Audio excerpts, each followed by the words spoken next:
conflictuel au niveau du carrefour avec la rue Parmentier, car le conseil de quartier et les riverains se plaignaient de la dangerosité de la traversée à cet endroit. C'était un des endroits où les vitesses étaient les plus élevées qui étaient pratiquées sur Montreuil, les traversées piétonnes longues et longées. En 2020 est venu nos aménagements transitoires dont on parle ce soir. Et puis, depuis le mois de septembre, a démarré le chantier sur boulevard Chanzy dans la partie ouest, c'est-à-dire entre la frontière avec Bagnolet et le secteur du collège Saint-Louis-Gonspard, pour un aménagement définitif. C'est ce qu'on voit ici en photo. Il y a une reprise qui est en cours, de façade à façade, qui permet de recréer des trottoirs de part et d'autre de cette avenue, mais également d'apporter une réponse aux enjeux de sécurité pour les déplacements à vélo qui sont ici très exposés aux vitesses très élevées qui étaient pratiquées sur une avenue perçue comme large par les automobilistes. Un stationnement qui était situé du mauvais côté par rapport à la piste cyclable et donc son interversion. Et puis la reconstitution d'alignements d'arbres qui aujourd'hui était très fragilisé par la disparition progressive de ces arbres au profit de la plantation de 41 arbres sur ce boulevard par le département, dans le cas du chantier qui est en cours aujourd'hui, qui sera fini vers l'avril 2021, au printemps. Là, vous avez donc schématiquement la présentation des aménagements qui sont en cours ici dans la partie la plus occidentale, ce qui a été fait en 2018 aux abords du collège pour les traversées piétonnes, l'aménagement transitoire qui a été fait en 2020 sur cette partie, et puis ici une portion qui était déjà concernée par un aménagement, on va dire aussi transitoire, lié à l'expérimentation de la place d'Acroix de Chabot. L'aménagement qui est en cours, que j'évoquais tout à l'heure, je ne vais pas y revenir, mais vous voyez sur le profil, l'existant, et puis le projet qui est en cours d'aménagement avec 2 vraies pistes cyclables, qui permet d'apporter une sécurité dans la relation entre le cœur de Montreuil et la porte de Bagnolet, entre Montreuil finalement et le bassin d'emploi parisien. Ainsi que la replantation des arbres, la reconstitution du côté des entreprises de stationnement pour répondre à leurs besoins d'activité, et puis la circulation qui reste dans les 2 sens sur ce boulevard. Vous avez ici quelques images de la section qui vient d'être finie par le département près du collège, mais donc le chantier qui continue derrière la photo là. Et puis les aménagements qui ont été faits, donc, qui ont permis là encore de vérifier l'évolution du trafic. Alors la baisse entre 2017 et 2020 est très forte, moins 48% sur le boulevard Chanzy, au niveau de, grosso modo, de la rue Marcel-Samba, de la place du marché. Donc il a été divisé par 2. Le trafic des vélos compté au même endroit est de 1400, 1500 vélos en moyenne, ce qui fait une part modale de 18%, presque 19% des cyclistes par rapport aux véhicules motorisés. À l'heure de pointe, la part modale est plus élevée, et là vous avez la vision globale sur l'ensemble de la journée. Donc un boulevard qui reste très circulé, 6000 véhicules jour, ça reste beaucoup, mais qui est beaucoup moins fréquenté qu'il ne l'était auparavant. On entendait des témoignages sur les enjeux de pollution, notamment pour les riverains ou les piétons qui sont nombreux sur ce boulevard qui est commerçant. Puis maintenant aussi les collèges qui donnent dessus. Évidemment, ce sont des éléments qui concourent à une plus grande sécurité pour ces espaces.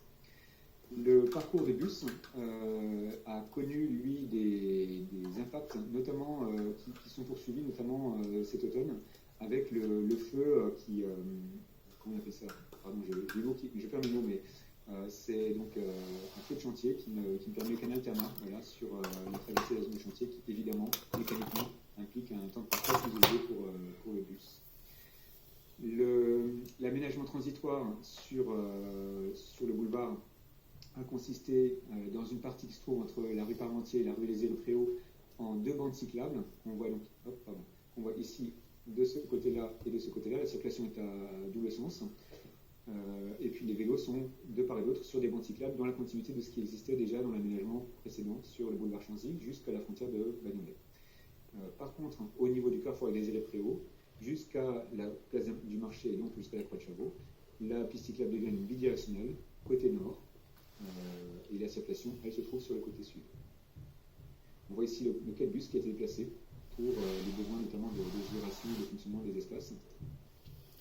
Et là, vous avez une vue d'un espace espace situé là où il y a la bande cyclable aujourd'hui de part et d'autre, avec des balises dont on parlera plus tard qui n'ont pas bien vécu leur situation à cet endroit, et la situation antérieure qui était, elle, avec un trafic qui est un endroit où les vitesses qu'on enregistrait étaient très élevées, et pour le coup, pas de protection pour les déplacements actifs. Là, on est dans la section qui se trouve entre Désiré-Préau et le marché, avec la création de cette piste bidirectionnelle et la circulation motorisée qui reste de ce côté. Comment elle a été créée? Eh bien, ça a été en supprimant le stationnement sur ce linéaire au profit de la création d'un espace sécurisé pour les déplacements à pied et à vélo. Enfin, vous avez ici la section qui se trouve au niveau du marché et qui mène derrière vers la place de Chavaux, où on a le cabus qui a été déplacé avec un aménagement ici qui gère l'étroitesse de ce boulevard. C'est une des difficultés qu'on a à Montreuil de façon générale. Nos espaces publics sont rarement généreux et donc on est obligé de trouver des solutions, parfois au chausse-pied, pour faire passer des réponses aux besoins divers qu'on peut avoir sur une avenue. Concrètement, aujourd'hui, on a plusieurs éléments déjà, on a quand même des éléments d'amélioration forts qui ont été constatés, de sécurité sur plusieurs endroits, mais quand même beaucoup de fragilité sur ce qui a été réalisé. D'abord, la cohabitation entre les bandes cyclables avec des balises et le stationnement de l'autre côté n'a pas bien fonctionné du tout, notamment les balises ont beaucoup souffert, et je vais faire un petit mot les concernant. Donc, ces pistes cyclables ont été lancées lors du confinement. Leur conception, les commandes qui ont été passées aux entreprises ont été faites à un moment où tout était à l'arrêt, notamment dans le monde, notamment en Chine. Il n'y avait plus d'usines qui tournaient en général, et il n'y avait plus de balises noires comme ceci qui étaient disponibles sur le marché européen. Il n'y avait que 400 unités qui étaient disponibles au Portugal. Ce n'était pas le modèle qu'on voulait, mais elles répondaient a priori aux besoins, donc on les a commandées, elles ont été mises en place pour tout de suite accompagner la livraison immédiate des premières pistes cyclables. Les balises qu'on souhaitait sont arrivées, elles, fin août, et ont été posées, elles, sur l'avenue Alcine-Briand ou le boulevard Barbus, par exemple. Par contre, sur Chanzy et sur Pépéry, nous avions ce modèle qui s'est avéré très décevant, avec, on le voit, des embouts qui restaient, la balise qui sautait, et une durée de vie très faible de ces modèles par rapport aux nouveaux qu'on a mis ensuite. Donc on a aujourd'hui déjà un remplacement de ces balises qui a été organisé vers un modèle plus fiable. Nous avons également un chantier qui est très important pour la ville, de façon générale, qui est la rénovation d'une tour qui a été désaffectée pendant des années, la tour Le Mans, et elle nécessite une emprise entier pour que les camions ici puissent rentrer et sortir tous les matériaux nécessaires à la rénovation complète de cette tour. Et ça empiète sur la piste cyclable à un endroit où il y a aussi quand même du trafic qui longe la piste cyclable. C'est pas satisfaisant du tout, puisque la bidirectionnelle, là, se trouve très pincée. Et nous avons hâte que ce chantier puisse finir et libérer l'espace pour qu'on retrouve la largeur qu'il y avait auparavant, qui était beaucoup plus sécurisante. Les jours de marché restent des jours difficiles aux abords du boulevard Chanzy, et reste un sujet sur lequel on travaille avec les gestionnaires du marché, avec les commerçants, avec les aménagements aussi, pour limiter les impacts, les débordements qui étaient constatés, qui sont moins forts qu'auparavant, mais qui restent encore une réalité. Et puis, il y a un travail aussi qui va être engagé pour avoir un jalonnement beaucoup plus clair pour les déplacements à pied, en direction notamment de la porte de Montreuil, au niveau du carrefour Désiré-Préau, qui mérite sans doute d'avoir des améliorations en termes de fonctionnement et de compréhension par le public. Voilà pour le boulevard Chanzy. On parlera ensuite de l'avenue Gabriel-Péri, qui est dans le prolongement de cet axe et qui a beaucoup de sujets qui sont communs. Mais déjà, il y a peut-être des réactions sur ce qui concerne spécifiquement ce boulevard. Et Priscilla, je ne sais pas si tu as des choses que tu as pu relever. Oui, tu voulais faire une intervention, Olivier. Non, je voulais juste dire, parce qu'il y a beaucoup de questions ou de commentaires qui sont dans la partie conversée. Donc il y a une petite fonction qui nous permet d'enregistrer la conversation. Donc on fera le nécessaire à la fin de cette réunion. Et puis pour celles et ceux qui ont exprimé un avis ou un commentaire ou une question qui n'ont pas pu s'exprimer, on tâchera d'en faire la relecture, la longue relecture, puisqu'il y a beaucoup de commentaires pour pouvoir, dans un second temps, apporter éventuellement des précisions ou des réponses. Mais en effet, on a beaucoup de commentaires sur les difficultés, donc les jours de marché, notamment avec les places de stationnement livraison qui sont souvent privatisés par 2-3 commerces, etc. Donc on a beaucoup de commentaires dans ce sens. Également sur le nouvel aménagement du boulevard Chanzy, la nouvelle plateforme de bus sur la voie cyclable devant le collège a une pente soudainement très forte, vraiment difficile pour les vélos transportant un passager. Peut-il être adouci? Alors oui, on l'a constaté nous-mêmes, hein, ce rampant, on appelle ça un rampant, la pente qui permet de monter sur la plateforme bus. J'ai pas de... Pardon, je reviens sur ce qui a été montré. Oui, on le voit pas, mais en fait ici, voilà, il y a une petite pente qui permet de monter à niveau pour la plateforme bus. C'est vrai que la pente, elle est très très dure, on l'a aussi de l'autre côté.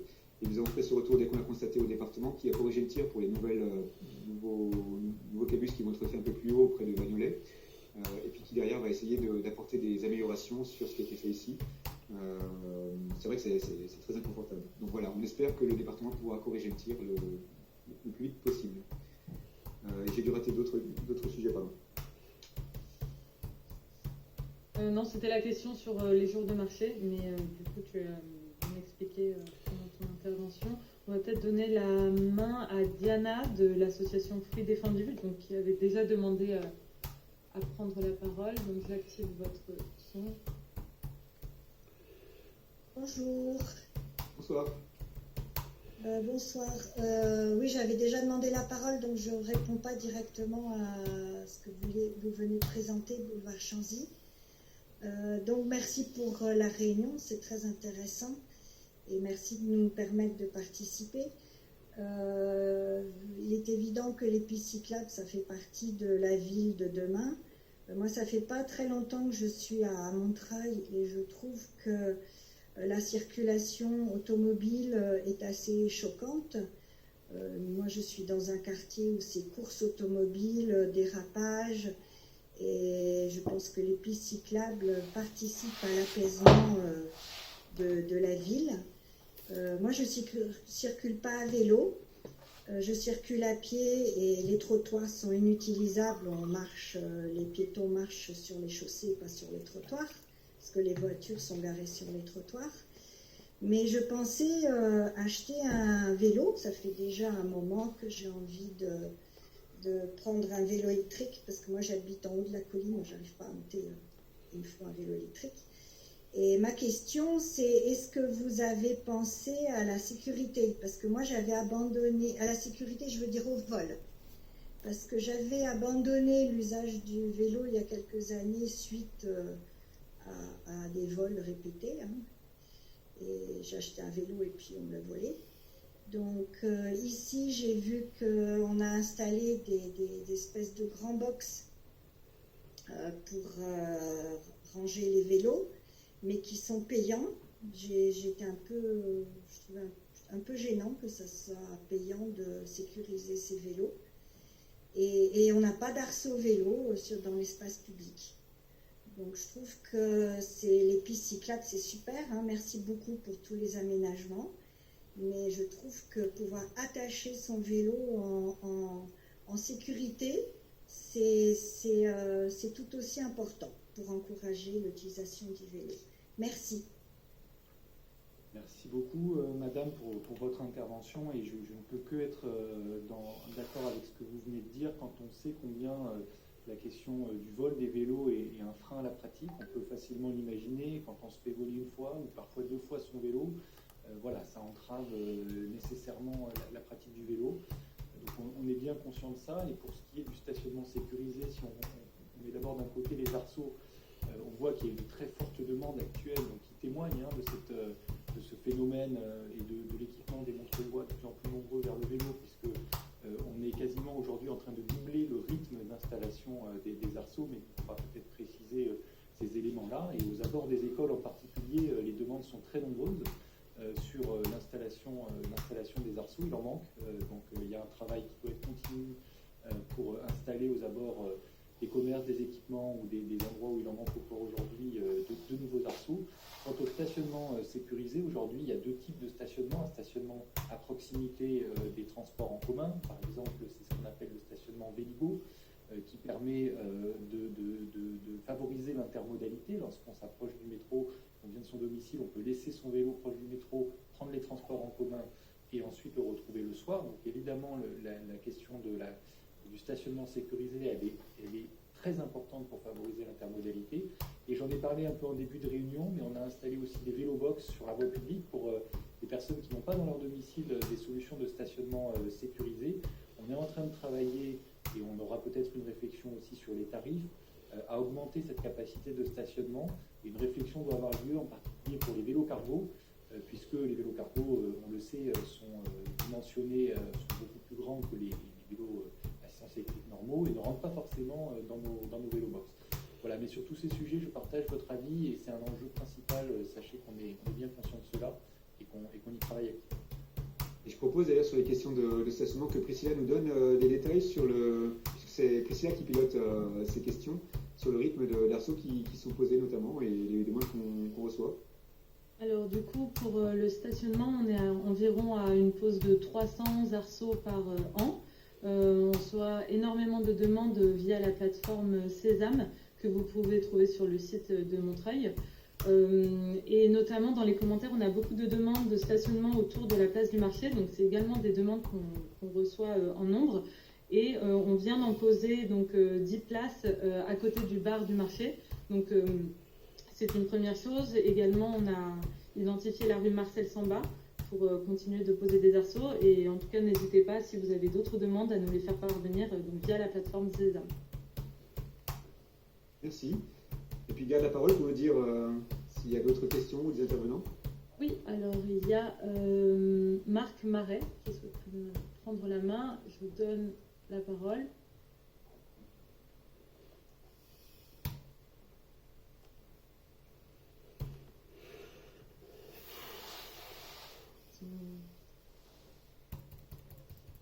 Ok, bon, alors je passe à Christian Ansiba.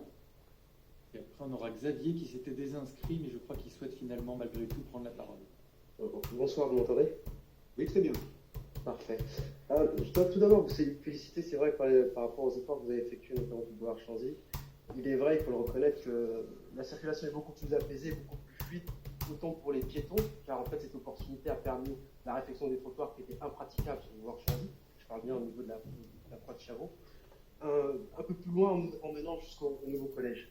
Par ailleurs, mon interrogation elle se pose sur de l'autre côté de la municipalité. Car ce boulevard Chanzy, comme vous le savez, il est attenant à une autre ville, la ville de Bagnolet, et qui est encore en fait en zone, si je peux le dire, temporaire.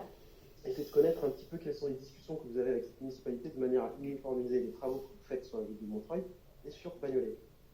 Et le deuxième point, c'est vrai qu'en allant de la rue Étienne Marcel, qui mène jusqu'à la porte de Montreuil, on a une certaine fluidité, un certain apaisement. Par ailleurs, qui est obstrué par la vente ambulante qu'on peut le retrouver au niveau du carrefour. Quand je dis carrefour, c'est l'hypermarché. Et bien entendu, la voie cyclable qui est obstruée justement par les livreurs de carrefour qui viennent livrer dans le supermarché et le trottoir d'en face par la vente ambulante. C'est de savoir quelles sont les solutions que vous apportez, du moins sur lesquelles vous avez pensé, sur ces deux aspects-là, sur la ville de Bagnolet et sur l'action d'Étienne Marcel. Peut-être, Mehdi, avant de vous laisser répondre sur les aménagements prévus par le département, je ne sais pas quels sont les éléments de calendrier dont on dispose actuellement, mais ce qu'on peut dire en revanche sur la question de la continuité cyclable, je faisais état en début de réunion de l'inscription de nos projets dans le cadre d'un plan de réseau et de continuité plus large, celui de la région, de la métropole. Et cet axe boulevard Chanzy, Gabriel Péry, qui commence à Val-de-Fontenay et qui ensuite rejoint Bagnolet, il s'inscrit sur le tracé du RER VA. Et nous avons, avec mes collègues de Bagnolet et de Fontenay, écrit récemment un courrier à la région Île-de-France pour rappeler l'intérêt, en tout cas, de ces villes sur le fait que cet aménagement puisse être conforté dans le tracé du futur RER-VA.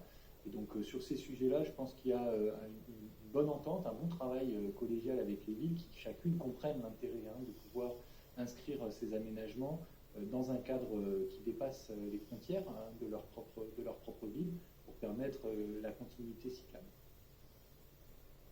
Et du coup, avec la ville de Bagnolet, vous avez entamé des discussions. C'est ça ma question. Bon, j'entends qu'il y a un projet global, mais avec la ville de Bagnolet, est-ce que vous... Là, pour être plus précis, on est sur une voirie départementale, donc c'est aussi pour le projet qui est actuellement à l'œuvre, hein, jusqu'à la frontière de Bagnolet, qui est en ce moment en chantier. C'est un chantier qui est sous maîtrise d'ouvrage du département, qui va de façade à façade. Alors, on a eu un travail avec le département sur ce chantier, mais il revient au département d'aménager le reste de l'avenue qui s'appelle Avenue de la République, si je ne dis pas de bêtises, hein, vous me corrigerez. Oui, c'est tout à fait, vous avez raison. Voilà, jusqu'au Novotel. Et il ne vous échappe pas aussi que la porte de Bagnolet fait partie aussi des places majeures qui, dans un futur à plus long terme, doit s'inscrire dans un projet ambitieux de réaménagement. Et pour la porte de Montreuil?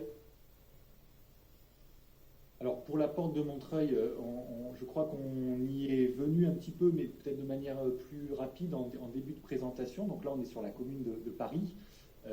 Ceci dit, on a un travail qui est en bonne intelligence avec les collègues de la ville de Paris, puisque David Béliard a permis aussi dans l'échange intelligent avec la ville de pouvoir s'assurer que l'obstruction de la piste cyclable qui avait lieu les jours de puce puisse être retravaillée. Donc une solution a été trouvée pour libérer la piste cyclable lorsqu'on sait l'importance stratégique pour les Montreuillois qui sont nombreux à utiliser cette place pour se rendre à leur travail. Donc ça, on s'en est félicité. Plus largement, il y a un projet de réaménagement très ambitieux de la place qui aura lieu en plusieurs phases.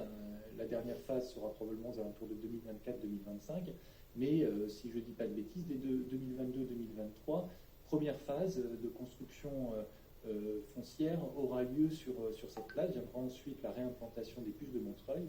Et le projet, c'est une des dernières places sur le périphérique parisien à ne pas avoir été réaménagée, sera celui d'une reconnexion entre Paris et Montreuil. Et là, on sera vigilant et travaille en étroite collaboration avec Paris sur ces sujets-là.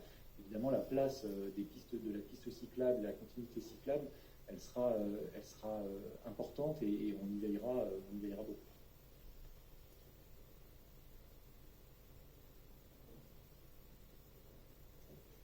En tout cas, oui, vous évoquiez les questions techniques sur la continuité de l'aménagement transhiver, la porte de Bagnolet.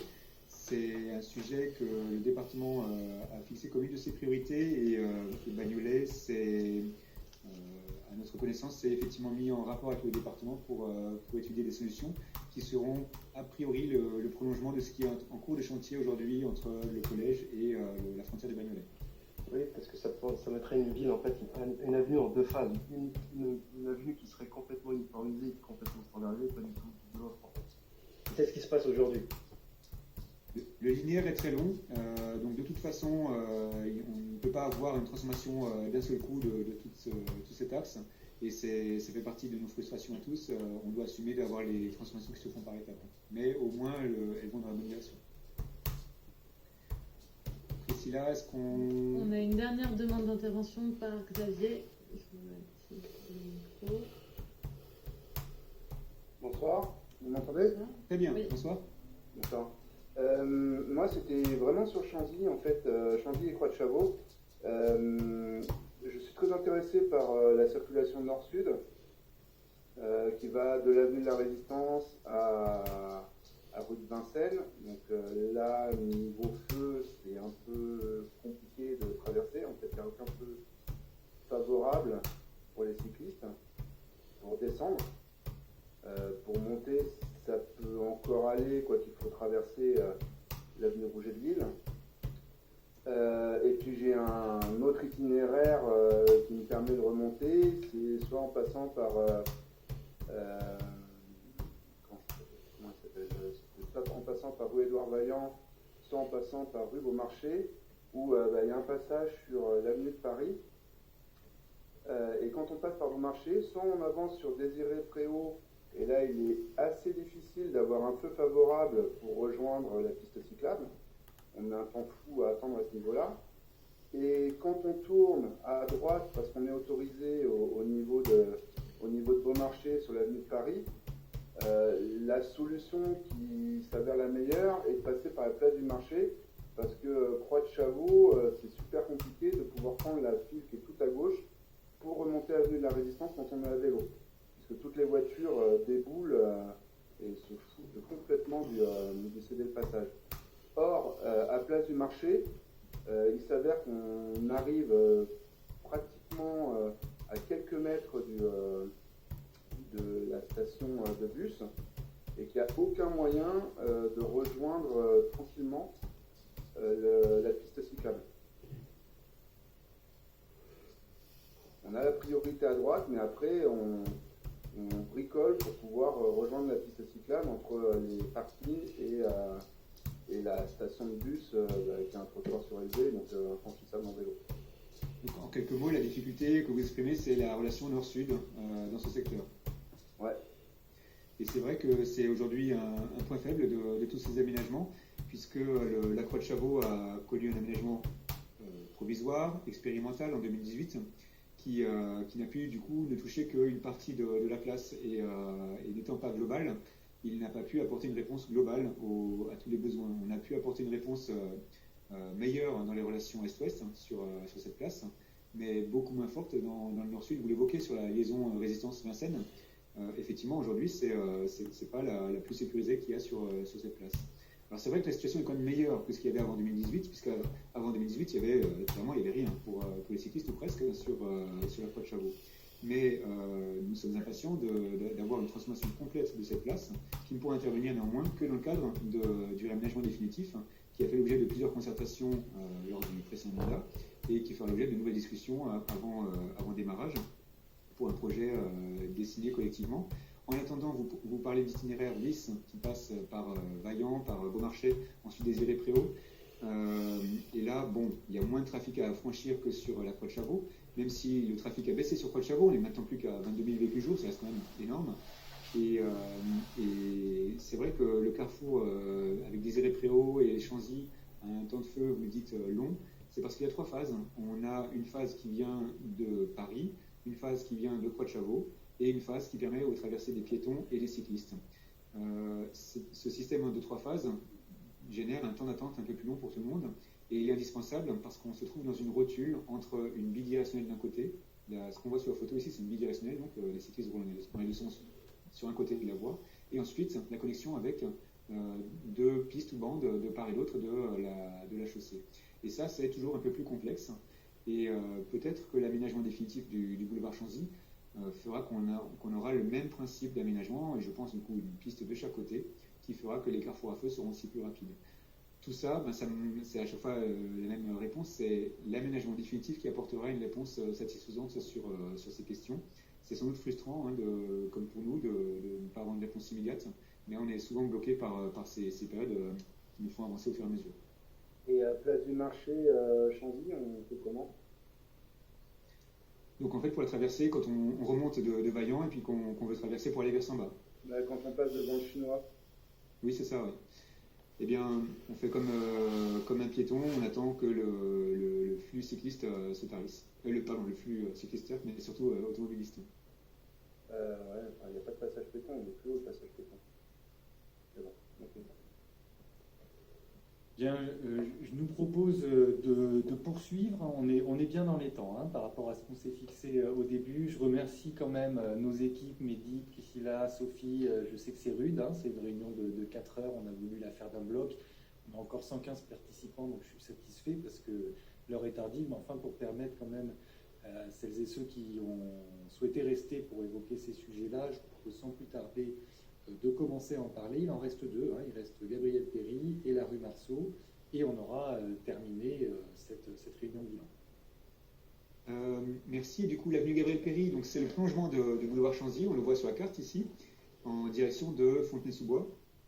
Et cette avenue avait dès 2019 déjà eu un travail avec le département sur la programmation, c'est-à-dire qu'est-ce qui serait utile de voir sur cette avenue, quels sont les problèmes que l'on rencontre, notamment de sécurité, de traversée piétonne, de sécurité pour les cyclistes, mais c'est ce que j'évoquais déjà tout à l'heure. Puis est arrivé 2020 avec une accélération, un aménagement transitoire qui a été réalisé, et ultérieurement donc un réaménagement complet de l'avenue Gabriel Péry.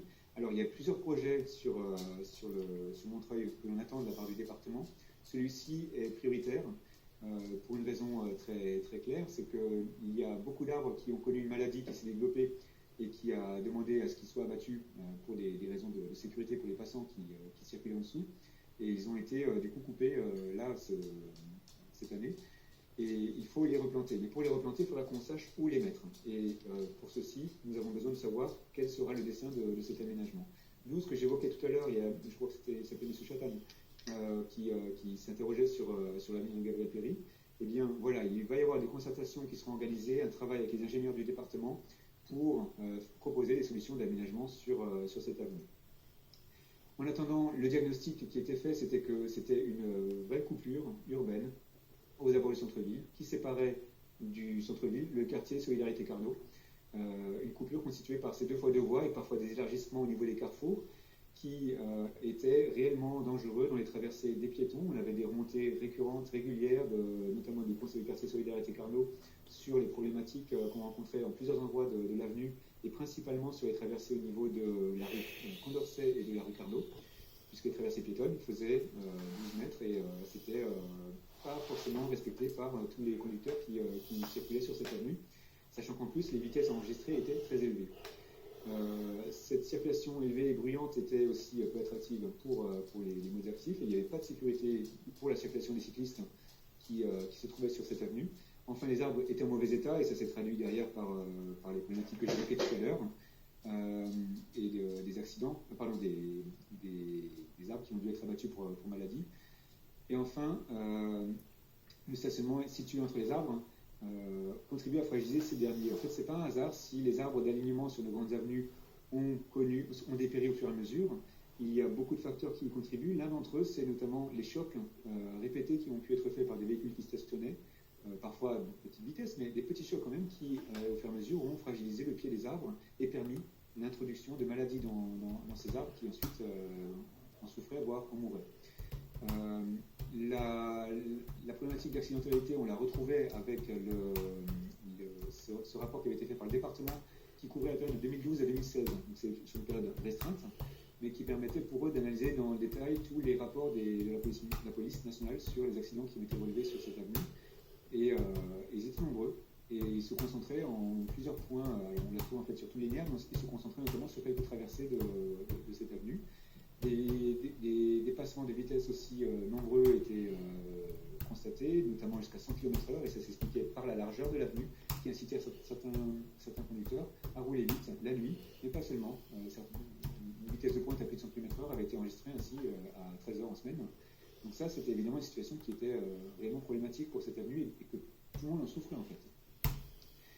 Le projet transitoire qui a été mis en œuvre visait à créer une piste cyclable. Alors elle était faite bidirectionnelle d'un seul côté nord, et elle a fait entre 3 et 4 mètres de large en fonction de l'espace disponible laissé par la circulation motorisée, qui elle était sur 2 fois 3 mètres de circulation. Donc ça, c'est un linéaire continu qui était donné à la circulation motorisée, et le reste, plus ou moins large, qui était attribué du coup à l'espace de séparation et à la piste cyclable. Les traversées piétonnes du coup étaient également maintenues et aménagées, avec une traversée qui était réduite de moitié par endroit pour l'exposition à l'accident avec les conducteurs motorisés. L'avenue, le boulevard a été classé en zone 30. Et puis, il a fallu apporter aussi une réponse au quai de bus. On a vu une photo tout à l'heure d'un exemple de quai de bus qui a été réalisé. Et puis enfin, le carrefour Stalingrad-Péry a bénéficié, dans le cadre de ces aménagements, d'une piétonisation d'une petite branche qui longe le trottoir là où circulent beaucoup de piétons et beaucoup de parents et d'enfants en direction de l'école Angela Davis. Un espace potentiel pour demain, un aménagement qui laissera sa place aux piétons, qui laissera sa place au végétal, mais qui permettra du coup quelque chose de beaucoup plus urbain dans cet espace qui est finalement une place d'entrée de ville de Montreuil. Vous avez ici quelques images avant-après d'aménagement. On voit donc nettement le changement avec la circulation qui est sur le côté gauche ici de l'image, et puis l'espace donné aux cyclistes avec certaines traversées où il y a un enjeu de visibilité qui ont été marquées par la résine bleue qu'on constate en plusieurs endroits de Montreuil sur les pistes cyclables. Et puis là, un exemple de carrefour comme ici, c'est Carnot, où la traversée des piétons était avant longue et sans protection d'un bout à l'autre de la chaussée, et qui désormais est réduite uniquement sur cet espace pour l'exposition à la circulation motorisée. Ce qui est évidemment aussi une plus-value dont bénéficient les piétons dans la relation entre le quartier Solidarité Carnot et le centre-ville. Je ne sais plus précis là pourquoi on avait mis ces images, mais en tout cas ce sont des images de fréquentation de la piste cyclable qui est réelle en fait. On le voit dans les personnes rencontrées, des hommes, des femmes, on voit des publics. On voit voilà, effectivement plusieurs publics, des hommes, des femmes, on voit des jeunes et des vieux, on voit notamment ici des enfants qu'on n'aurait jamais vus auparavant sur une avenue pareille. On voit aussi beaucoup d'occupants du foyer informel qui se trouve sur la Stalingrad, qui bénéficient aussi de ces pistes cyclables pour aller vers des zones d'emploi.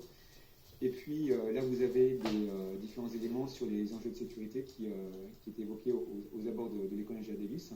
Cette placette qui a été dégagée ici et qui a un espace potentiel pour ce développement, on le voit en photo en bas, pour un développement végétal fort, pour peut-être des jeux, pour des bancs, pour en tout cas un espace beaucoup plus urbain que la placette triangulaire qui servait à personne, qui existait auparavant. Et cette photo qui était illustrée d'action de la part de parents d'élèves, demandant justement à apporter plus de sécurité sur cet espace où les vitesses, encore une fois, pouvaient être importantes. La circulation, néanmoins, n'est pas rose. Au contraire, il y a un engorgement que tout le monde peut constater sur cette avenue qui suscite des réactions vives et entendables, évidemment, avec une perception que la circulation des cyclistes est faible sur la piste cyclable. On verra après que les chiffres en fait relativisent cette perception. Et ce qui est important, c'est qu'on a mené une enquête auprès de 163 conducteurs pris au hasard sur l'avenue Gabriel Péry à 1h de pointe du matin pour avoir une information qui nous disent d'où ils viennent et où ils vont. Ça permet d'avoir une vision sur la pratique des conducteurs qui empruntent cette avenue. Et il y a d'abord des informations globales qui en sont sorties, notamment que 80%, donc 4 véhicules sur 5, sont occupés d'une personne seule. Une personne seule, donc c'est aussi une personne qui encombre plus les rues, parce qu'elle ne partage pas ses sièges, mais là, certains ont des bonnes raisons de le faire. Surtout en période de Covid, ça incite moins à faire du covoiturage, on le sait.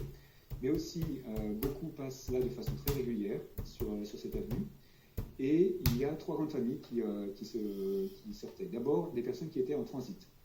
Le transit étant une circulation qui vient de très loin pour aller très loin et qui ne fait que traverser cet espace sans avoir de lien direct avec cet espace. Et donc ça, c'est...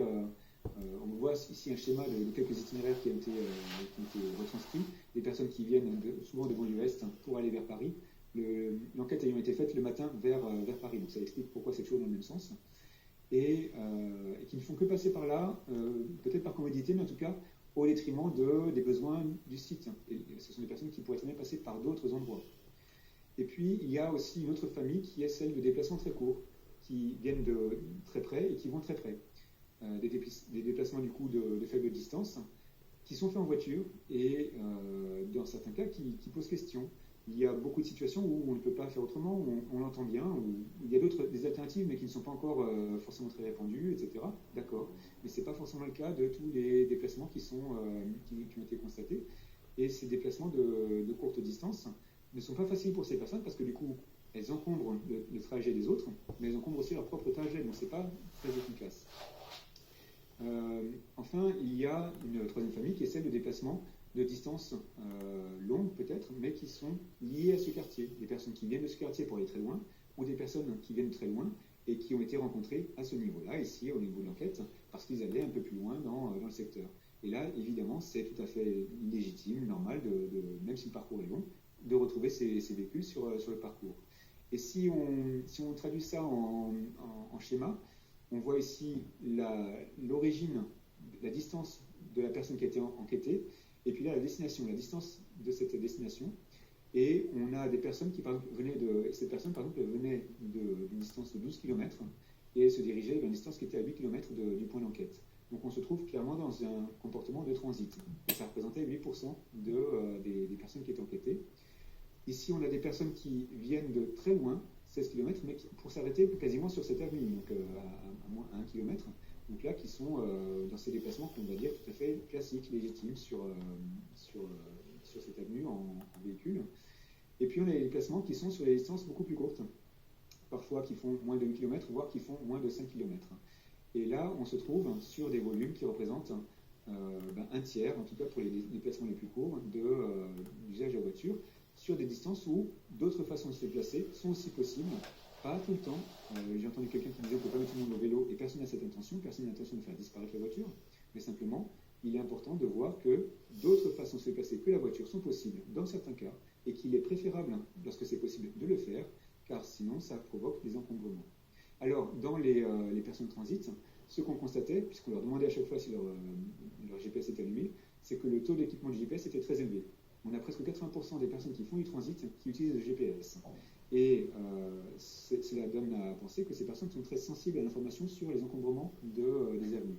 Et ça explique que très vite, leur poids dans la proportion dans les véhicules constatés était faible, puisque bon nombre de conducteurs qui font du transit, conseillés par le GPS, prennent d'autres itinéraires. Certains sont nuisibles, car ils vont dans certains quartiers, on en parlera.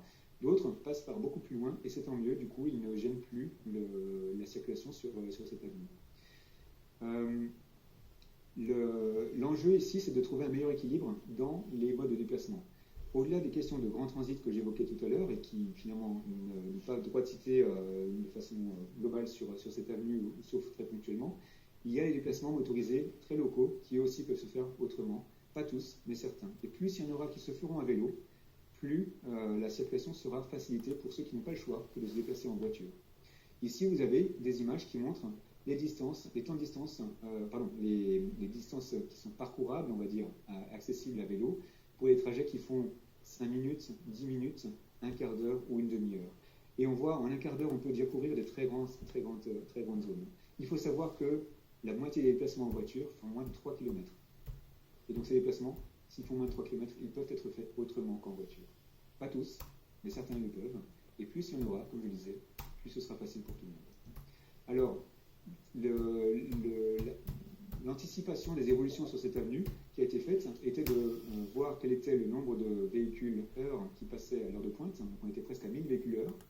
Et de les répartir en fonction des catégories observées pour les distances parcourant l'origine-destination, et d'affecter des objectifs de baisse en fonction de leur typologie, à savoir donc que l'objectif était que le trafic de transit étranger au secteur soit très fortement baissé, qu'il baisse de 75%, qu'il y ait une stabilité pour les déplacements de longue distance générés par le secteur, encore une fois des déplacements qui sont tout à fait logiques, et puis qu'en fonction des distances parcourues, la baisse soit plus ou moins forte, avec une bascule sur d'autres façons de se déplacer, notamment par le fait que les grandes avenues qui étaient dangereuses et repoussantes pour des personnes qui auraient bien voulu faire des vélos mais qui n'osaient pas, soient devenues, grâce aux aménagements, beaucoup plus accessibles, et que du coup le développement à vélo se développe, ce qu'on a pu constater sur plusieurs comptages.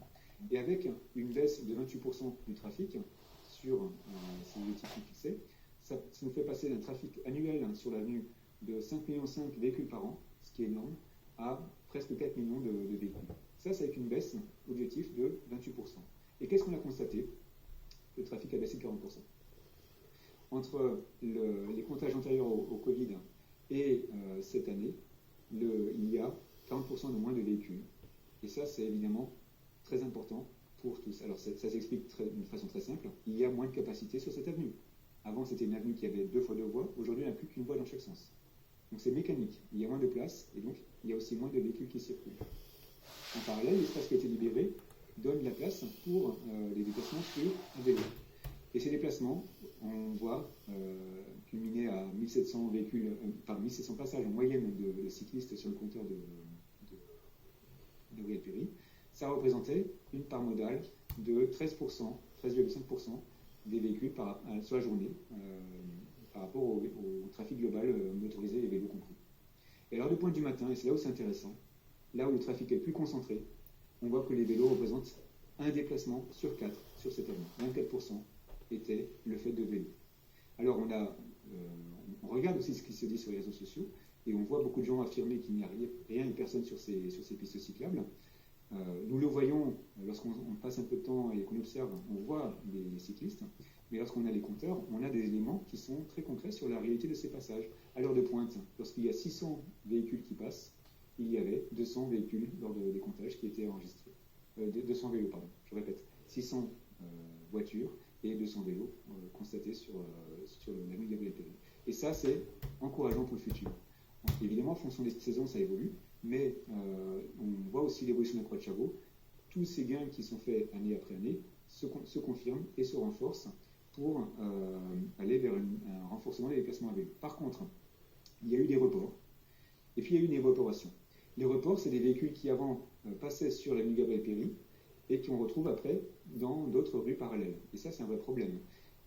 Gabriel Péri a baissé de 40%, c'est très bien, mais Colmel-Épinay, le trafic a doublé. Alors il partait de 1000 véhicules par jour, et il est arrivé avec une augmentation de presque 2000 véhicules par jour sur la rue Colmel-Épinay. Une petite rue étroite qui ne devrait pas avoir un trafic qui augmente. La rue de la Solidarité, une rue qui est déjà concernée par beaucoup de trafic, a vu son trafic augmenter de 1500 véhicules par jour, ce qui représente une augmentation de 35%. Et c'est beaucoup trop. C'est-à-dire que là, on est actuellement à 5000, 5500 véhicules par jour sur la rue de la Solidarité, à la frontière avec Vincennes. Et clairement, il y a plusieurs facteurs qui ont contribué. On sait qu'il y a eu quelques reports qui se sont faits parce que l'autoroute A186 a été fermée pour la construction du chantier de l'UT1. Mais c'est marginal. On pense que l'essentiel est lié au fait qu'il y a eu un report lié à l'avenue Gabriel Péri. Alors c'est très bien. De façon globale, on voit une baisse de 20% du trafic dans tout le secteur. Donc, de façon globale, ok, il y a moins de pollution, il y a moins de véhicules qui traversent les lieux. Les poids lourds, c'est encore plus fort, il y a moins de 40%. Mais on peut le dire clairement, ces rues-là sont des victimes collatérales de cette évolution. Et donc ça pose la question de solutions à mettre en œuvre pour protéger ces quartiers de ces effets collatéraux, pour qu'il n'y ait plus un trafic aussi intense qui s'y déroule, et on pourra en parler. L'autre sujet, c'est les ralentissements sur l'avenue et le trafic des bus.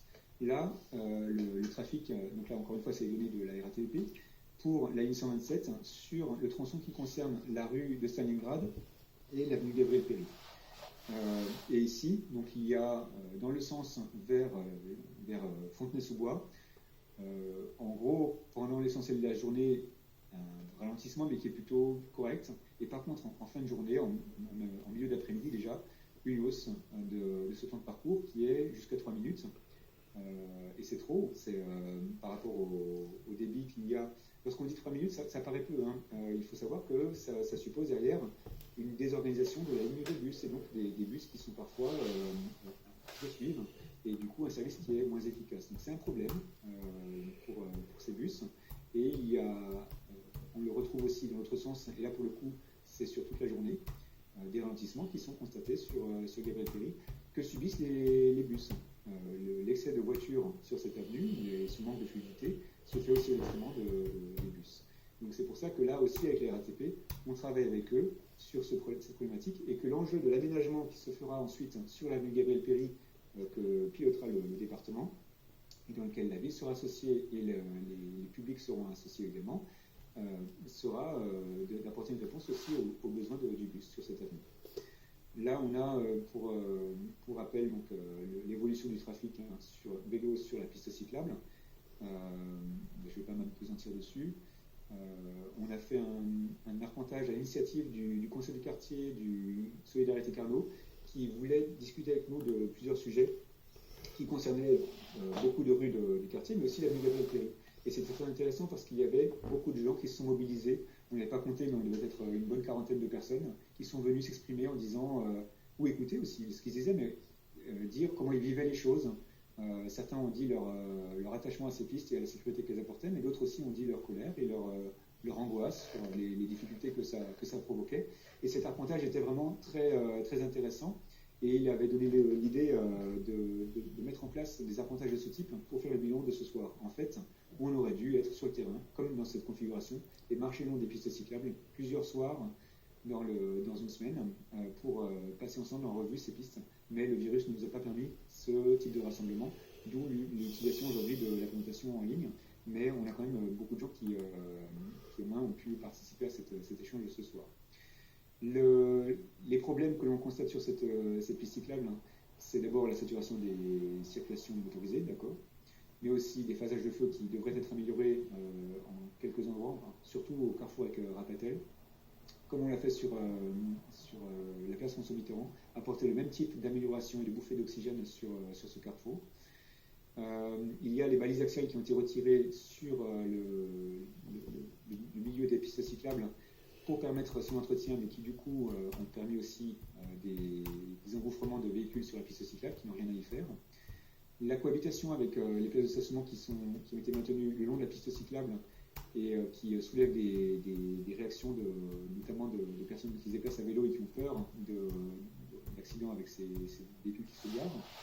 Et puis enfin, des améliorations qui seront apportées par l'aménagement du département sur l'avenue elle-même, mais aussi la transformation à venir de la place de la Croix-de-Chabot. Et Priscilla nous a mis une très belle photo de ce carrefour, mais je te donne la parole pour des réactions peut-être qui se sont faites. Oui, alors on a une personne qui représente du coup le conseil de quartier Solidarité Carnot, donc on leur donne la main en priorité. Vous m'entendez? Parfaitement. Très bien. Oui, bonsoir. Merci de nous donner la parole. Alors justement, je reviens sur l'arpentage. D'abord, pour vous dire qu'on attend vos réponses. On vous a relancé à plusieurs reprises, M. Stern et d'autres élus. On avait pas mal de questions, on n'a toujours pas de réponse, donc c'est sympa de nous répondre. C'est le premier point. Je pense que tout le monde, le conseil de quartier est d'accord là-dessus. On attend vraiment vos réponses. Parce que cet arpentage était vraiment très intéressant, très bénéfique, mais il faut qu'il soit suivi des faits, sinon ça ne sert à rien. Là, c'est une première chose. Deuxième chose, on revient un petit peu sur les chiffres que vous avez donnés. Merci d'avoir signalé qu'il y avait un phénomène de délestage. Alors, il y a un phénomène de délestage que vous avez signalé sur certaines rues, mais il y en a d'autres. On vous entend mal. On vous entend mal. Peut-être la connexion n'est pas très bonne. Vous m'entendez ou pas? Là, c'est bien, oui. Donc, ce que je voulais dire, c'est que il y a un phénomène de délestage que vous avez signalé, mais il y a aussi sur d'autres rues que vous n'avez pas signalées, par exemple la rue Rapatel, il y a 52,96% de véhicules en plus. Et entre le président Wilson et Carnot, il y a plus de 92,57% de trafic en plus. Donc c'est énorme. Voilà, je voulais le préciser parce que ça génère des millions qui sont vraiment à devenir insupportables et on a beaucoup de Est-ce que vous pouvez parler peut-être un peu plus près de votre micro, pardon, parce qu'on voilà, on a du mal à vous entendre. Est-ce que vous m'entendez là? C'est mieux, c'est mieux. Bon, c'est peut-être mon oreillette micro qui ne fonctionne pas très bien. Donc, je voulais vous signaler que effectivement, le phénomène de délestage sur d'autres rues adjacentes est considérable. D'après ce que vous avez fourni, il s'avère que l'opération est quasiment nulle en termes de nombre de véhicules par jour, comparé à avant ces moi, je précise que je fais du vélo tous les jours avec une petite quelques temps et voilà, je ne suis pas anti-vélo du tout. On dit que la navigation n'est pas si. Voilà. Il y a des problèmes de rue qui sont devenus extrêmement accidentogènes. Il y a eu des accidents cette année très graves, plusieurs, dont deux avec des accidents corporels très graves, des gens qui sont dans des situations critiques à l'hôpital. Donc ça, c'est très, très, très grave pour tous les riverains des habitants de ce quartier. Ça contribue à créer un climat qui devient assez délétère, avec beaucoup d'énervement, beaucoup d'exaspération, beaucoup de... Voilà. Donc il faut vraiment, vraiment qu'on trouve une solution par rapport à Gabriel Péry. Il ne faut vraiment pas oublier le quartier avec les réflexions. Il y a deux écoles à proximité. Moi, je suis maman d'un petit garçon de 8 ans.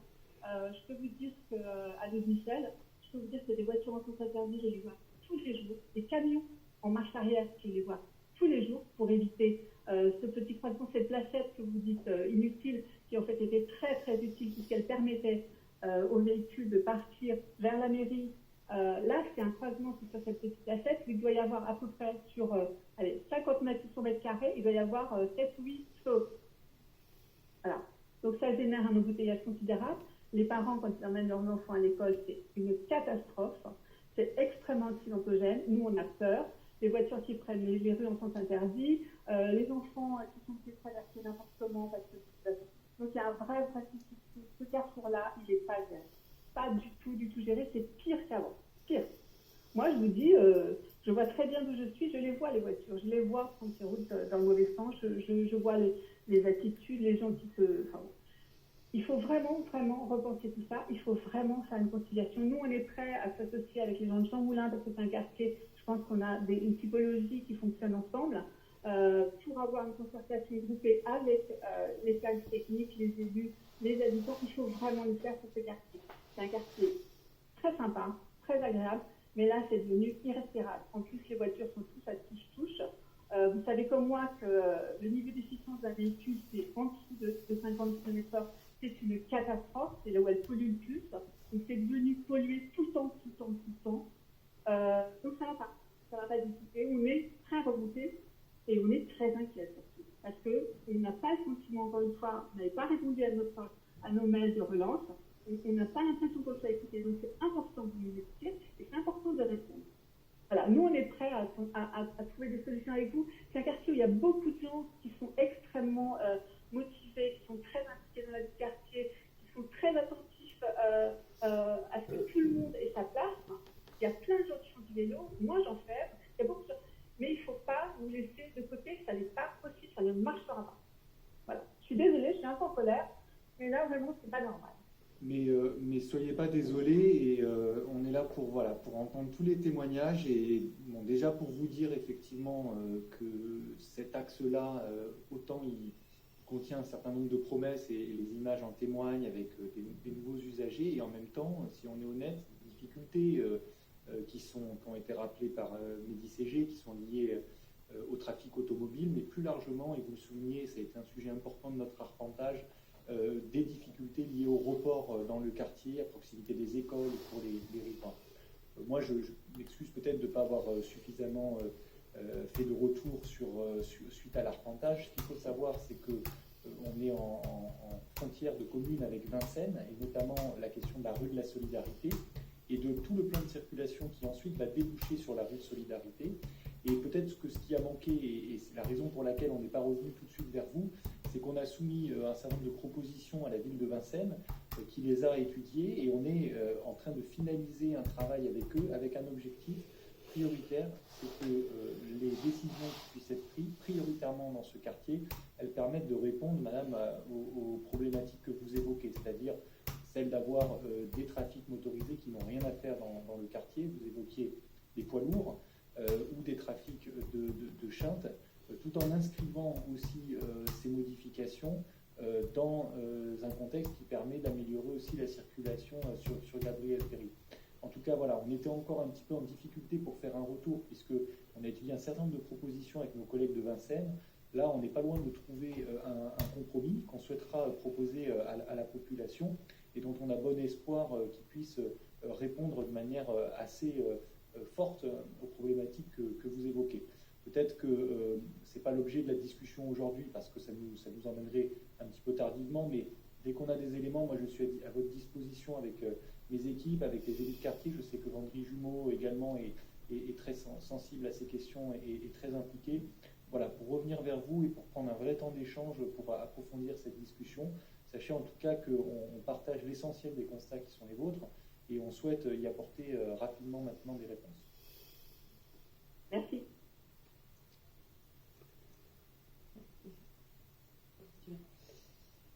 Ok, ensuite on a une demande de Adam. J'active votre micro. Oui, bonsoir. Est-ce qu'on m'entend bien? Bien, bonsoir. Tout d'abord, je vous remercie pour l'organisation de cette réunion. Moi, je voulais revenir rapidement sur le sujet des bus. Donc, on voit en fait dans certains cas que les aménagements cyclables n'impactent pas grandement la marche des bus, et dans d'autres cas, comme la ligne 127, où là, on voit que les temps de parcours sont affectés. Donc, ma question est la suivante. Qu'est-ce qui sera fait concrètement afin de baisser ces temps de parcours?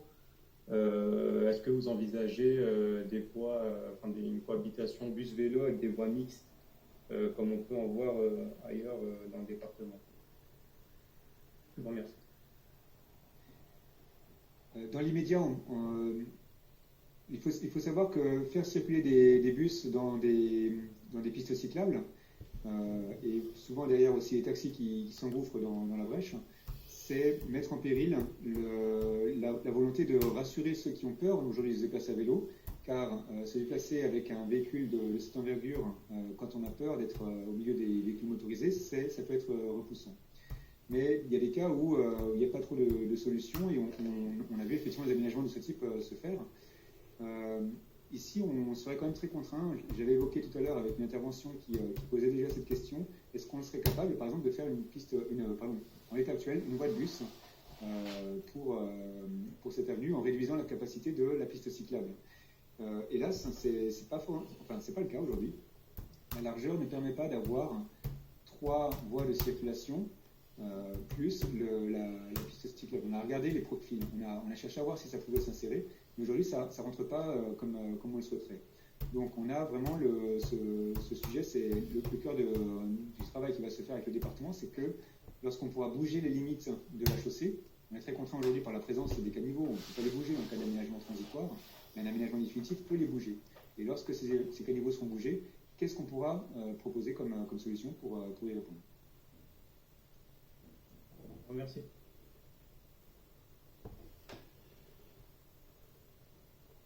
Alors, on va donner maintenant la parole à Claudine Picard. Hop. Merci, j'en profite juste pour vous demander à chacune et chacun de tenter une parole brève si possible pour qu'on puisse à 20h50 basculer sur l'aménagement Marceau. Je vous remercie. Oui, bonjour, excusez-moi d'intervenir. Je dois faire partie des gens qui ont été cités tout à l'heure comme étant des mauvaises automobilistes, on va dire, puisque je suis moi-même une ancienne piétonne qui est devenue ensuite cycliste et qui, par des obligations liées à des problèmes de santé, j'ai déjà parlé de mon cas le jour de leur passage d'ailleurs, sont devenus automobilistes. J'ai aussi un problème de travail puisque j'ai un travail qui m'oblige à intervenir dans toute l'île de France, y compris au fin fond du 77, et ça prendrait beaucoup trop de temps de le faire en transport en commun, donc je prends mon véhicule personnel. Je prenais jusqu'à maintenant, je partais du boulevard de la rue, de l'école Louise Michel, dans la rue du boulevard Jeanne d'Arc, voilà. Et j'en descendais la rue Rapatel pour aller à la limite de Vincennes, puisque j'habite Montreuil, je travaille à Montreuil, mais en traversant Vincennes.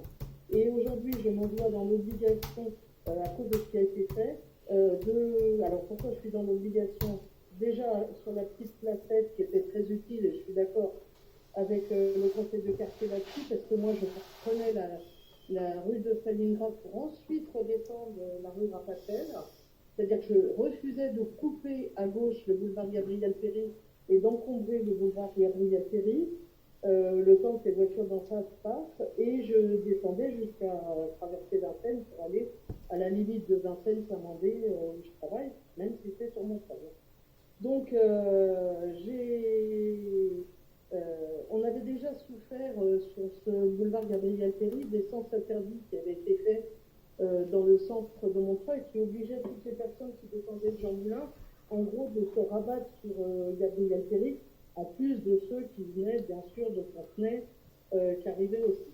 Et là, maintenant, avec Alors, moi, comme je le dis, j'ai rien contre les vélos, j'ai rien contre les piétons, je trouve que chacun doit avoir sa place, mais franchement, ce qui a été fait, je pense qu'il faut effectivement réfléchir à autre chose, parce que je suis quelqu'un aussi qui est sensibilisé à la pollution, qui refuse tout ce qui pourrait polluer. Et là où je mettais un quart d'heure pour aller à mon travail avant, je mets 45 minutes maintenant. C'est-à-dire que je pollue 45 minutes, soit une demi-heure de plus. Et ça m'horripile, parce que je suis obligée de prendre la voie du 127 et ensuite la voie du 115. Les deux étant des rues qui sont sensibles.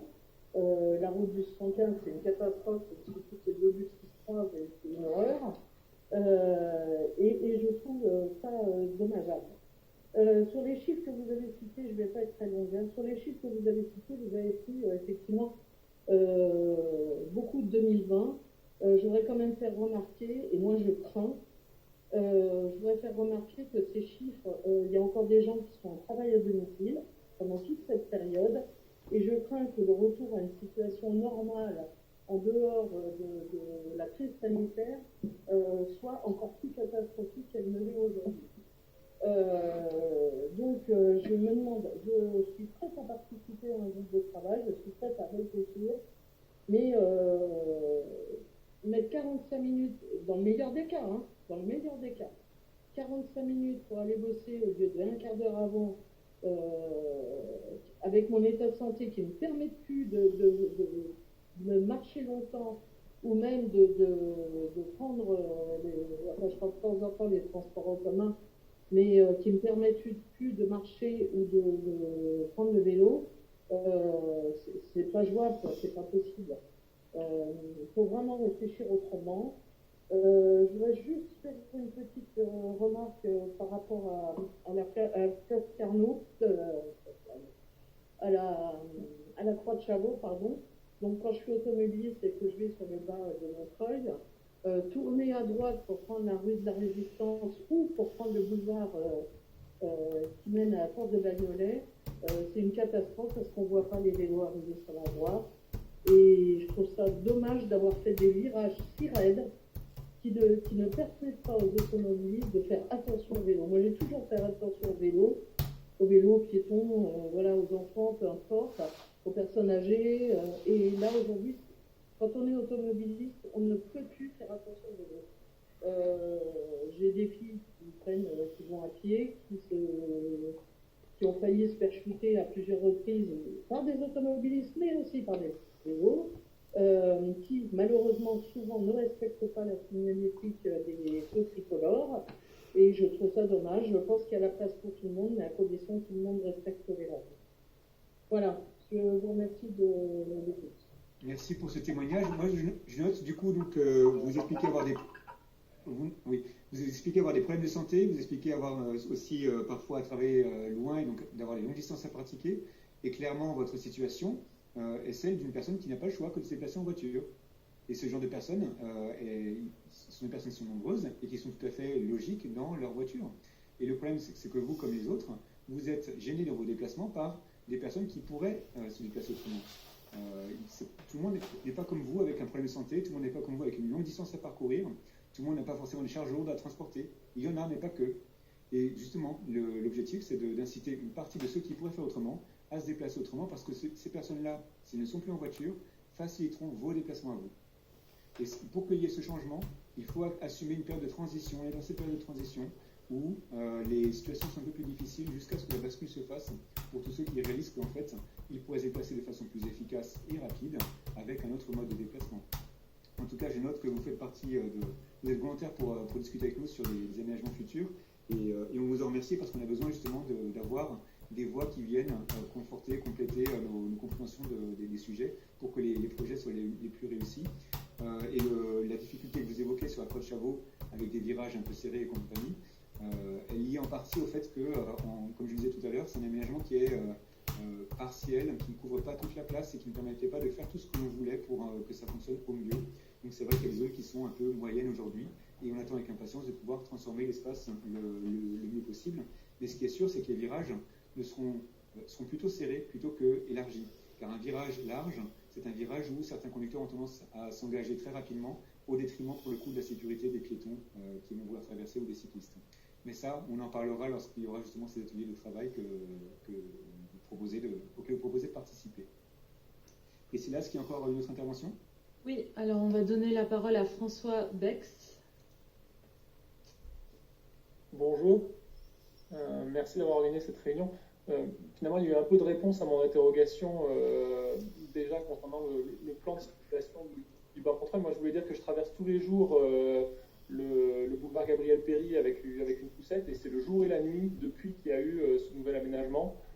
Avant, il était impossible de traverser ce boulevard sur des passages piétons en hauteur de Condorcet, par exemple, ou de Carnot. C'est vraiment un gros changement pour les gens qui vont le faire régulièrement à pied. Et par contre, voilà, je m'inquiétais de ce qui se passe plus bas quand je circule aussi quotidiennement. On parle notamment rue du Colonel Lépinay. C'est finalement des croisements qui deviennent très dangereux de par le nombre de véhicules qu'il y a dedans. Donc j'ai noté que vous alliez faire quelque chose, mais c'est pour partager que c'était très attendu. Peut-être, si je peux me permettre, merci François de votre intervention. Deux remarques. Ça a été signalé effectivement dans la droite ligne de ce qui est aujourd'hui le cas boulevard Chanzy. Ce boulevard fera l'objet d'un réaménagement de la part du département. Et donc c'est aussi peut-être l'intérêt de ce qu'on a appelé l'urbanisme tactique, et donc d'avoir pu mettre en place ce type d'aménagement, de pouvoir identifier les difficultés, les points de dangerosité, et que ça puisse, et on fera en sorte que ce soit le cas, servir le projet final qui sera proposé ensuite par le département. Et enfin plus largement, je comptais y venir en fin de réunion, mais comme le nombre de participants aussi risque de baisser d'ici là, dire oui, on s'engage, on porte le projet d'apaisement du trafic automobile à l'intérieur des quartiers. Il y a deux corollaires. Le premier, c'est effectivement de permettre une bonne cohabitation et une bonne fluidité sur les axes dits capacitaires, c'est-à-dire les plus larges, qui peuvent accueillir un trafic automobile, et des voies sécurisées pour les mobilités actives, en particulier le vélo, et d'avoir des plans de circulation travaillés en concertation avec la population, qui, un petit peu dans la lignée de ce qui a été précédemment dit pour le quartier des rues Rapatel, Seigne, etc., permet de faire baisser le trafic motorisé. C'est cette équation-là qu'on va souhaiter aussi proposer à la population, et donc on travaillera à l'issue de cette réunion de bilan à la prochaine étape, qui sera celle de proposer des assises de la ville apaisée et des mobilités pour évoquer avec les habitants ces sujets-là et poursuivre l'engagement qui a été pris devant les habitants au moment de la campagne municipale et du projet politique, et de pouvoir proposer des solutions en concertation et en discussion avec les habitants pour atteindre ces objectifs-là.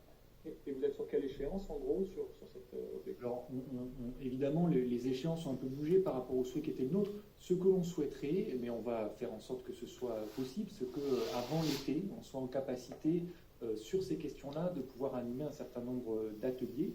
Après, il ne faut pas préjuger non plus du résultat, justement, de cette concertation.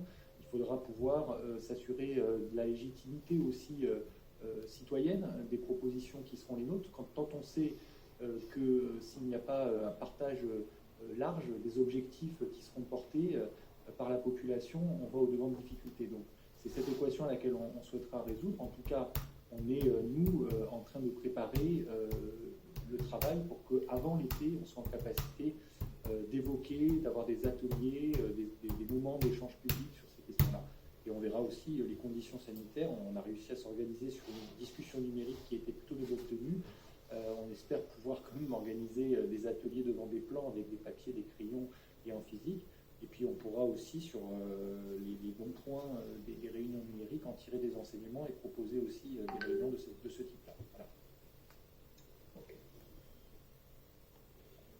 Je nous propose de passer à Marceau. On est à peu près dans les temps. Et voilà, aussi pour sauvegarder la santé, on les remercie encore une fois de nos intervenants et de nos services. C'est un peu un coup de force, en particulier les DCG, mais je n'oublie pas aussi Priscilla, Sophie qui sont derrière, et Thierry Moreau qui est le directeur général adjoint et que je vois apparaître à l'instant à l'écran, que je remercie pour ce marathon et la qualité du travail qui vous est proposé ce soir, et on leur doit beaucoup à ce sujet. Merci Olivier. Et oui, c'est un travail d'équipe. On finit donc sur la rue Marceau avec un aménagement qui a été fait pour le coup dans une rue du Bas-Montreuil. Et cette rue était déjà concernée par des réflexions et un travail collectif sur sa transformation. Ce qui accompagnait des transformations aussi de bâtis, et notamment la création, la reconstruction de l'école Marceau sur la partie haute, nord de la rue. Et après plusieurs réunions de concertation et l'aménagement d'une première phase de transformation de façade à façade depuis la rue de Paris jusqu'à la rue Le Bourg, est arrivé 2020 avec cette crise, et donc la réalisation des pistes cyclables d'urgence qui a aussi concerné la rue Marceau, en attendant un aménagement définitif qui se fera depuis Le Bourg jusqu'à Vincennes par phase, et qui permettra de répondre à des problématiques qu'on rencontre aujourd'hui encore dans cette rue. Ce quartier est très dense, les piétons ils sont très très nombreux, l'usage de la voiture est très faible parmi les résidents du quartier. Il y a beaucoup d'usages de polarité dans le quartier, une école, un collège, un lycée, des bureaux, des logements et des commerces, mais des trottoirs qui sont très étroits. La rue Marceau est composée dans sa partie non aménagée de trottoirs d'1,20 m, ce qui est moins que la norme, avec du stationnement de part et d'autre de la voirie, et une chaussée très large, beaucoup trop large pour une rue à sens unique. Donc là, il y a clairement un déséquilibre dans cette voie. Les déplacements à pied ne sont pas faciles, découragés, surtout lorsqu'il y a beaucoup de piétons aux heures de pointe, en direction du travail, mais aussi en direction de l'école. Et les vitesses qui étaient pratiquées dans la rue étaient pas du tout adaptées à un caractère de rue résidentielle. Ça posait un vrai problème de sécurité. Et enfin, on se trouve dans une rue très minérale où le végétal n'est visible que dans quelques parcelles latérales et rien dans la rue. Le projet qui avait été concerté consistait à réduire la chaussée à 4 mètres, son minimum nécessaire pour sa circulation et pour les pompiers, à avoir les trottoirs élargis, passer à 2 mètres de large de trottoir, créer une piste cyclable à contresens qui soit protégée des risques de stationnement sauvage, et puis d'alterner sur la bande de stationnement des plantations d'arbres avec, parce qu'on ne peut pas tout avoir dans un espace contraint, une seule bande de stationnement au lieu des 2 bandes qu'il y avait auparavant. Et puis aussi la recherche d'un aménagement qui gère les eaux pluviales de façon plus vertueuse que le simple envoi vers le tout à l'égout. Et ces aménagements et ces arbres ont été plantés donc, dans la première phase d'aménagement en 2019. On voit ici quelques vues de la partie nord de la rue, donc près de la rue de Paris, où on voit cette transformation entre l'espace très aride qu'il y avait auparavant et une rue avec des vrais trottoirs qui sont de part et d'autre, et l'arrivée d'une piste cyclable, des plantations, des végétations qui poussent. Ici, c'est dans l'autre sens, près de l'école, la transformation qui est aussi, encore une fois, très visible, avec là la place de stationnement handicapé, et puis derrière, le parvis de l'école, une zone plantée avec le stockage des eaux pluviales. Bref, un paysage qui change vraiment par rapport à ce qu'il y avait auparavant dans cette rue. Le projet transitoire qui a été mis en œuvre a consisté à anticiper d'une certaine manière ces aménagements, bien sûr pas en plantant, on ne peut pas planter de façon transitoire des arbres, mais au moins déjà en créant une piste cyclable à contresens, en limitant la circulation des véhicules sur la bande de circulation de chaussée qui anticipe le futur, la suppression d'une bande de stationnement au profit de l'élargissement des trottoirs pour que les piétons qui se croisent puissent le faire en plus grande sécurité dans un contexte où on évite la proximité. Là, vous avez quelques vues justement qui montrent cette transformation où une piste cyclable sort de nulle part et permet d'apporter une sécurité plus grande pour les cyclistes, mais aussi une traversée piétonne plus courte. Vous avez des difficultés qui ont quand même été rencontrées. D'abord parce qu'on a neutralisé des places de stationnement sur le trottoir, donc ça fait quand même une offre de capacité de stationnement en moins dans ce quartier, c'est pas négligeable, et pour autant c'était quand même quelque chose qui avait été perçu comme étant la solution pour apporter des améliorations dans ce quartier dans l'aménagement définitif, donc c'est une anticipation. On a eu aussi un phénomène de vandalisme ponctuel sur les balises de séparation dans la partie basse de la rue. Heureusement ça ne s'est pas reproduit, la ville a porté plainte contre la personne qui a mené cette action, mais en attendant, les balises ont été remplacées. Et puis, il y a l'enjeu de la continuité de cet aménagement avec Vincennes au niveau du carrefour avec la rue des Laitières, la rue de la Mue, et c'est un carrefour un peu compliqué, et on espère avoir l'occasion d'en discuter avec nos collègues et de la ville d'en face. Enfin, il y a des difficultés ponctuelles qui se trouvent sur un chantier qui ne respectent pas les règles sur les déviations de voirie aux abords justement de la zone où le chantier d'aménagement définitif avait été réalisé et sur lesquels on va mener des actions beaucoup plus strictes pour que la sécurité de tous soit assurée. En attendant, nous avons fait des comptages de circulation comme ailleurs. Nous avons une baisse forte de la circulation de 16%. Et ce qui est intéressant, c'est qu'on avait les comptages avant de vélo. On a très peu dans les rues de Montreuil.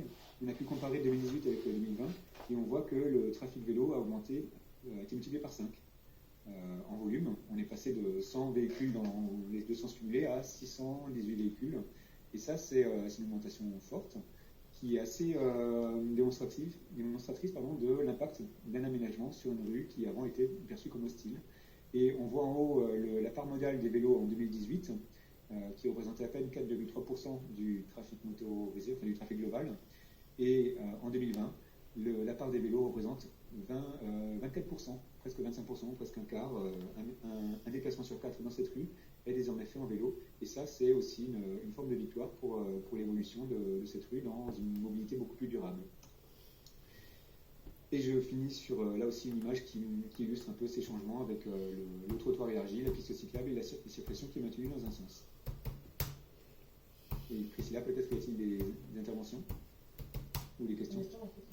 Oui, alors, donc, je donne la parole à Sylvie Dion. Oui, vous m'entendez? Très bien. Ok. Cette rue Marceau vraiment propose un aménagement vélo assez beau quand même, presque sans faute, bien qu'un certain nombre de voitures évidemment ne se privent pas quand elles le peuvent de stationner sur cette voie montante. Néanmoins, elle est belle. Hein. Bon, c'est vrai que le revêtement de la chaussée est plein de nids de poules, que c'est encore du provisoire, mais enfin on ne peut pas se plaindre. En revanche, quand on descend de la rue de Paris, qu'on va vers Vincennes, c'est le cauchemar. Là, on a très très peur. C'est le couloir de la mort. Là, on ne peut pas passer du tout. Donc, est-ce qu'il est prévu de considérer que pour le vélo, c'est une voie à sens unique? Ou bien est-ce qu'il est prévu de faire un aménagement bidire sensé? Ou bien de détourner les descendants vers une autre voie? Parce qu'en l'état, ça paraît fou, quoi, ce contraste entre ces deux sens. Il y a les riches qui montent et les pauvres qui descendent vers la mort. Voilà, merci, c'est tout. Alors c'est souvent les mêmes qui ont fait l'aller-retour le matin et le soir. Ils sont peut-être appauvris à l'aller. Donc faire une piste de chaque côté, c'était l'objectif initial des discussions. On n'a pas réussi à le faire rentrer dans l'aménagement définitif. Il n'y a pas la place pour faire une piste de chaque côté. Faire une bidirectionnelle, c'était, je sais plus, j'ai plus en tête l'historique des réflexions sur cette rue. Donc je ne vais pas me prononcer sur ce qui a été discuté et réfléchi à cette époque. On n'aura pas de solution qui sera de dire les vélos dans un sens et s'ils veulent aller dans l'autre sens, ils passent par une autre rue. Un cycliste va, comme un piéton, vouloir aller dans toutes les rues si possible. Et l'objectif, c'est d'apporter une sécurité la meilleure dans toutes les conditions possibles. En comité vélo, cet aménagement définitif avait fait l'objet de débats et il avait été convenu que puisqu'il y aurait une piste que dans un